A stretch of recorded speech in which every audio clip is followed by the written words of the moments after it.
Penjajahan Yunani dan Romawi, perlawanan dan pemberontakan bangsa Yahudi. Bangsa Yahudi adalah salah satu bangsa tertua di dunia yang memiliki sejarah panjang dan penuh perjuangan. Mereka adalah keturunan dari Nabi Ibrahim, yang mendapat janji dari Allah untuk diberi tanah yang subur di Palestina. Namun, sepanjang sejarah, bangsa Yahudi sering mengalami penjajahan dan penganiayaan dari bangsa-bangsa lain, terutama dari Yunani dan Romawi. 1.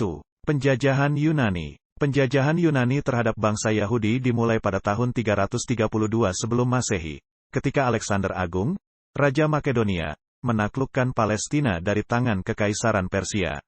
Alexander Agung adalah seorang penganut Helenisme, yaitu ajaran yang mengagungkan budaya, filsafat, dan agama Yunani kuno.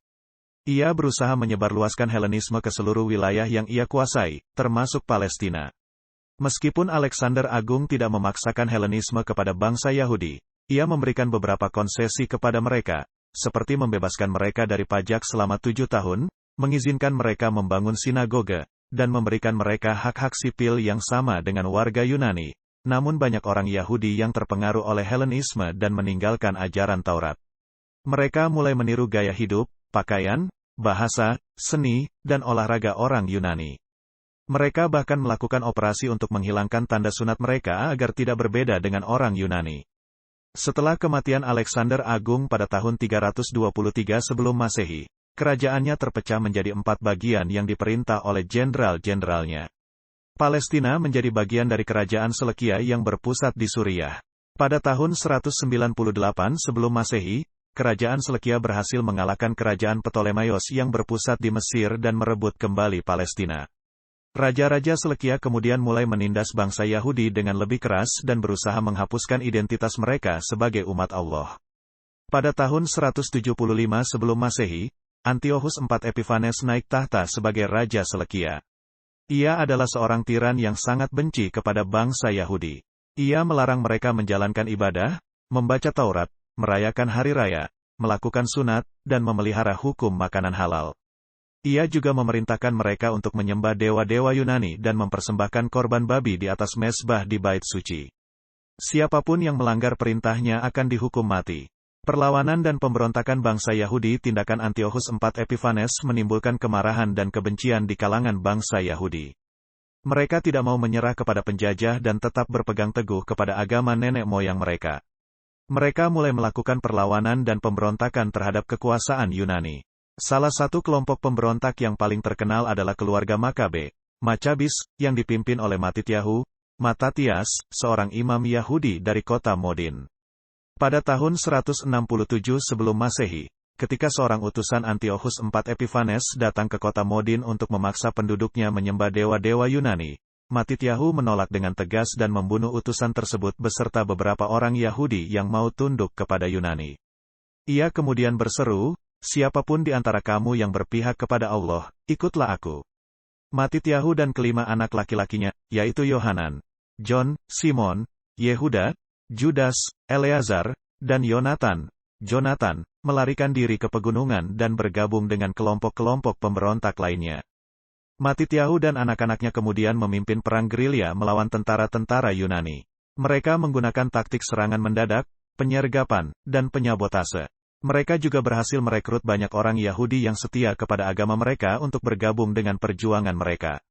Salah satu kemenangan terbesar mereka adalah ketika Yehuda Makabe berhasil mengalahkan tentara Yunani yang dipimpin oleh Lysias, wali Raja Antiochus keempat Epiphanes, di dekat kota Emmaus pada tahun 166 sebelum Masehi. Pada tahun 164 sebelum Masehi, Antiochus IV Epiphanes meninggal dunia dan digantikan oleh putranya, Antiochus V Pator. Yehuda Makabe memanfaatkan situasi ini untuk menyerbu Yerusalem dan merebut kembali Bait Suci dari tangan Yunani. Ia membersihkan Bait Suci dari berbagai noda dan penyembahan berhala, dan menyalakan kembali menorah, kandil, di dalamnya.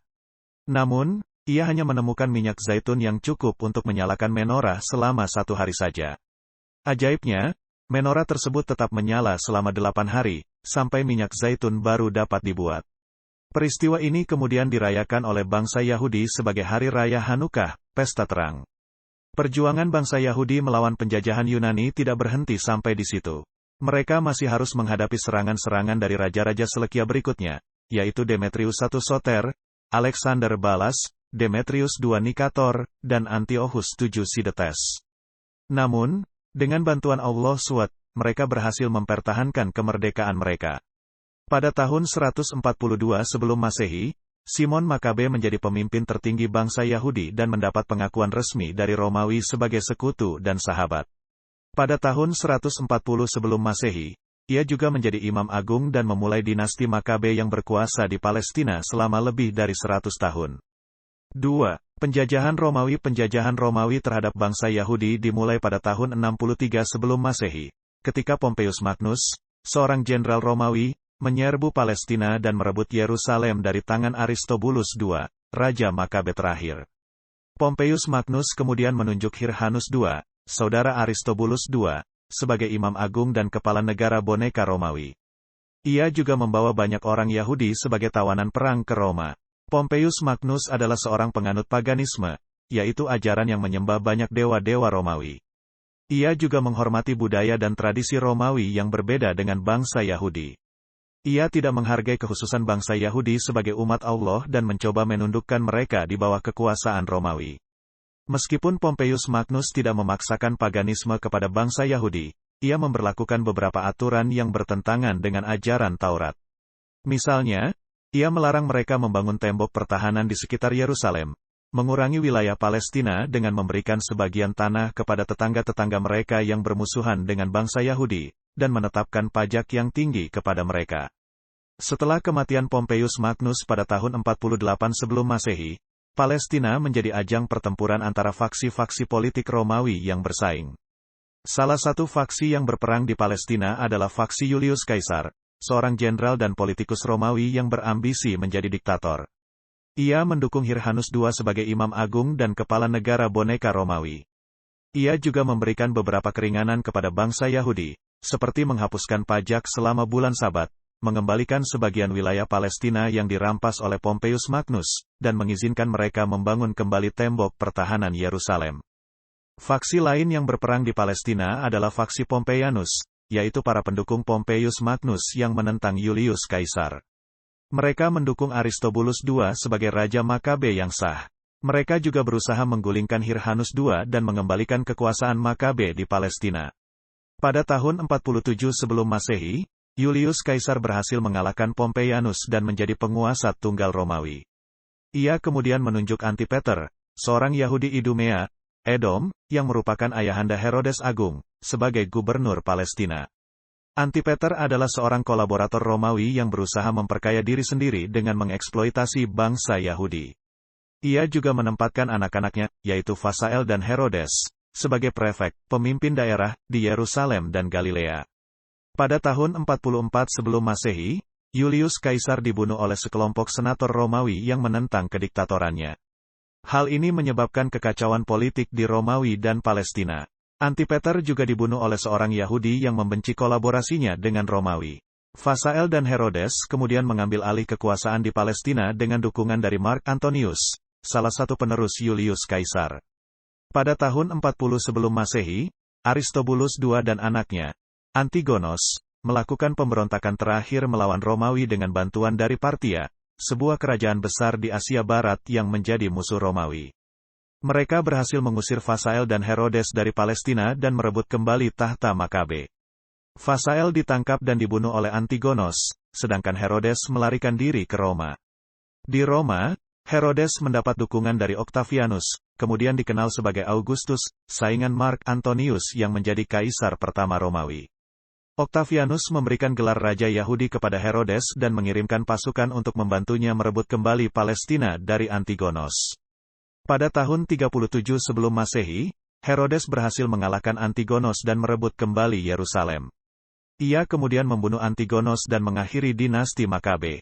Ia juga membunuh banyak anggota keluarga Makabe lainnya, termasuk istri pertamanya, Miriam, Mariamne, dan dua anaknya, Alexander dan Aristobulus, karena ia curiga mereka berkomplot melawannya. Herodes Agung adalah seorang raja boneka Romawi yang sangat kejam dan paranoid. Ia membangun banyak istana, benteng, kota, dan monumen untuk memamerkan kekuasaannya, tetapi ia juga membantai banyak orang Yahudi yang menentangnya atau dicurigainya. Ia juga mencampuri urusan agama bangsa Yahudi dengan menunjuk imam-imam agung sesuka hatinya, memperluas bait suci dengan gaya arsitektur Romawi, dan memasang patung-patung berhala di dalamnya. Perlawanan dan pemberontakan bangsa Yahudi. Tindakan Herodes Agung menimbulkan kemurkaan dan kekecewaan di kalangan bangsa Yahudi. Mereka tidak mau tunduk kepada raja boneka Romawi yang tidak taat kepada Taurat dan mengkhianati bangsanya sendiri. Mereka mulai melakukan perlawanan dan pemberontakan terhadap kekuasaan Romawi. Salah satu kelompok pemberontak yang paling terkenal adalah kelompok Zealots, yang dipimpin oleh Yehuda dari Galilea. Mereka adalah orang-orang Yahudi yang sangat fanatik dan militan dalam mempertahankan agama dan tanah mereka. Mereka menolak membayar pajak kepada Romawi dan menganggap mereka sebagai musuh Allah. Mereka juga membunuh banyak orang Yahudi yang berkolaborasi dengan Romawi, termasuk imam-imam agung dan pejabat-pejabat Yahudi.